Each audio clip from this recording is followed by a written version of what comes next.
All right, so let's look at a problem like this one that we did in class. So it says a father is 30 years older than his son. So let's make an equation just with that. So we always have to start off with f as our father, s as our son. So we give a variable to each of our names in the problem. So if we're going to write a problem for a father is 30 years older than his son, we say the father, the f, is means equals 30 more, so 30 plus the son. All right, first equation done.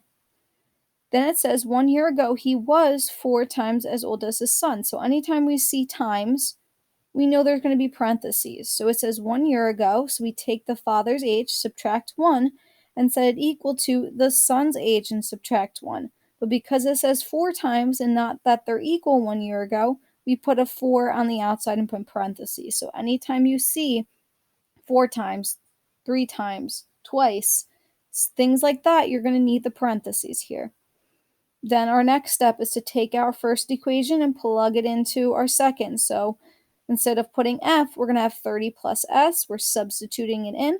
So 30 plus s minus 1. Distribute here, we get 4s minus 4. Combine our like terms, we get 29 plus s equals 4s minus 4. We subtracted an s and got 3s, added a 4, got 33. Divide by 3, we got s is 11. All right, so we got what the son's age is, but we want the father's age. So we plug it back into our first original, and we get 30 plus 11, which is 41. So our final answers would be S is 11 and F is 41. And this is the same process you're going to go through every single time.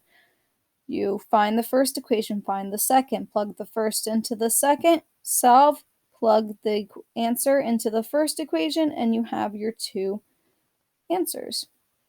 One that's a little bit different is this one. So Carmen is 12 years older than David. So we have C as Carmen, D as David. Make our equation. Carmen is 12 years older than David. 5 years ago, the sum of their ages was 28. So here it says nothing about twice, 3 times, 4 times. So we don't need parentheses here. So that's a key way to remember which one we need. So 5 years ago, so we subtract 5 from Carmen, subtract 5 from David, and says they're sums. So we're going to add them up. We're not saying one is equal to the other. We're saying that when we add them up, we get 28.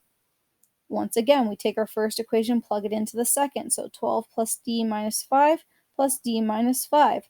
Combine our like terms. 12 minus 5 is 2. D and D is 2D. And then solve. We get our D is 13.